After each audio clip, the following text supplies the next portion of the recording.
Well, hey gang, how you doing? Jonathan here for Tailhunter Sportfishing, and it's time once again for the Mexican Minute La Paz video fishing report, coming to you from La Paz, Baja, Mexico, and covering all of the fishing action for our Tailhunter Sportfishing fleet in La Paz, Baja, Mexico. And this is going to cover the dates of the 13th of August through the 28th of August 2023. Wherever you are, I hope you're doing well. Thanks for checking in. Thanks for spending time with us. And please, if you like what we're doing, don't forget to give us a thumbs up, a like, and don't forget to subscribe. Okay, listen, first off, I really need to apologize for you. I've been doing this for like 30 years, and I've really tried hard to do this every single week, and it's been like almost 2.5 weeks since my last report. But again, apologies. I have to tell you that I've been dealing with some medical issues in the family that were really important and need some attending to. And then also, it's like all the stars lined up incorrectly as well. I was ready to do a report.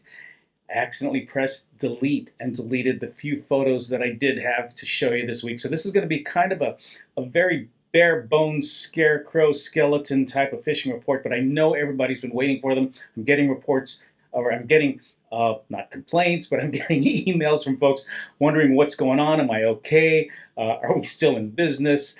Because I've been so regular with doing these fishing reports, and I really apologize. I'm sorry about that, but some things came up, and technologically, as well as some medical things that we just had to deal with. So thank you for your patience.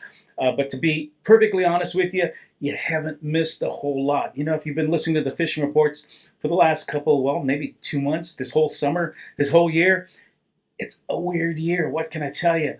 This La Niña thing is unlike anything I have ever seen in the 30 years I've been fishing and running operations in La Paz. The waters remain cold. I thought by now they would have gotten warmer. It's September. Hey, hello. Summertime fishing. What happened to you? We kind of started out. Cold water stayed for a long time. We had a yellowtail bite going into late June, July. Unheard of.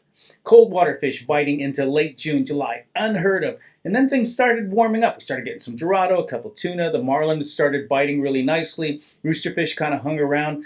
It looked like things were turning around. A little late, but they were turning around. And then all of a sudden, boom, cold water came back on us. We're in Mexico, we're in Baja, we're in La Paz. We are not immune from all of the crazy weather patterns that are hitting all over North America, all over the world, and we're just like everyone else. We've got a La Nina situation, but like I said, unlike anything I've ever seen before.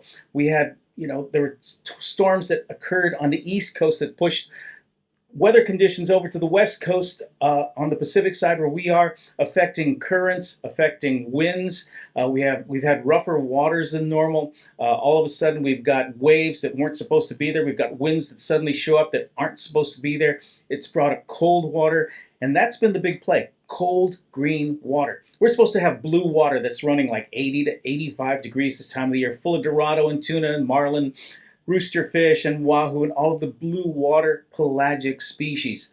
Not so this year. We were catching yellowtail 2 weeks ago. Those are cold water fish. We were catching pompano and pargo and trevally and sierra, all cold water fish.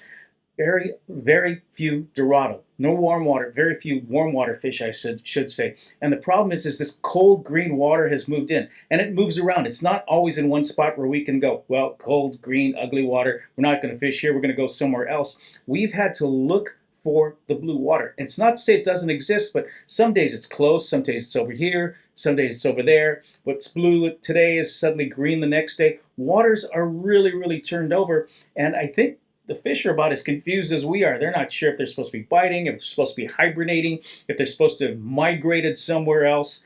But that's really affected the fishing. As of the last week or two, we are running as far as 12 to 20 miles out looking for blue water, looking for something. It's just so inconsistent, so erratic. We're not getting yellowtail anymore, so that tells me that the waters are warming a little bit, but we're not exactly in the middle of a full-blown dorado bite either. I just want to warn you, I'd rather be upfront. I'd rather be clear about expectations. It has not been very good. That's going to be the honest bottom line of what's going on. There's some dorado out there, but you got to go find them. There's marlin and sailfish out there, but you got to go find them. There's some tuna out there. They've been, I've never seen tuna this small. When I first saw these things, I thought they were bonito, but they are about 8 to 12 inches long tuna. 8 to 12 inch long tuna. The fillets are about 8 inches long, just enough to stick in a taco. We're still catching pargo, we're still catching cabria. Rooster fish are still around. Not just the little ones, but there's still some big rooster fish around. So it's hunt and peck. It's scratchy some days. One boat finds fish, the next boat doesn't find fish. We find fish one day, then the next day we can't find fish. The patterns are changing all the time. On the good side, because the waters are cooler, air temperatures are cooler, water temperatures are cooler, so that's kind of nice. Water temperatures are running about 75 to 80, which is maybe 5 to 10 degrees cooler than normal. Air temperatures not as hot as they normally are this time of year, normally easily into the hundreds, 105, 106. They're running about 95 to 99 degrees, and that's all attributable to La Niña. The good side about this is hurricane season. No question about it. Normally, this is when we start seeing our storms. Afternoon storms, tornadoes, which are like baby hurricanes that could last 10 minutes, 15 minutes, 2 hours, and they blow out, come out of nowhere because the precipitation builds up, because the waters heat up, and the clouds build up, and suddenly we got a gully washer that lasts for, like I said, just a little while. And also, this is hurricane season. The good side is that with cooler water, the likelihood of hurricanes hitting us is diminished quite a bit. Hurricanes look for warm water. The cooler the water is, the less chance we will have a hurricane. So I guess that's on the good side. If you come on down, I just want to tell you, be ready for the unexpected. We're working a little harder than we normally have to. Captains are really staying out longer. They're searching hard. They're working hard. Clients are being really patient. I don't have a lot of photos, number one, because I screwed up and pressed the delete button on the photos that I did have.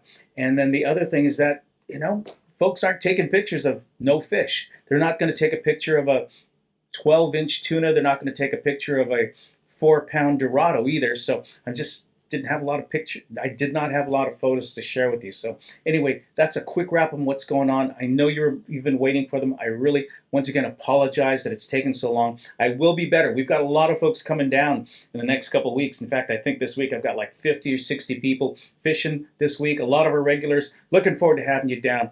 Things have got to turn around. It's still a great place to come and visit. So we're looking forward to having you. Thanks for checking in. Thanks for spending time with us. You take care of each other. God bless. I'm Jonathan for the Mexican Minute. Thanks for your patience.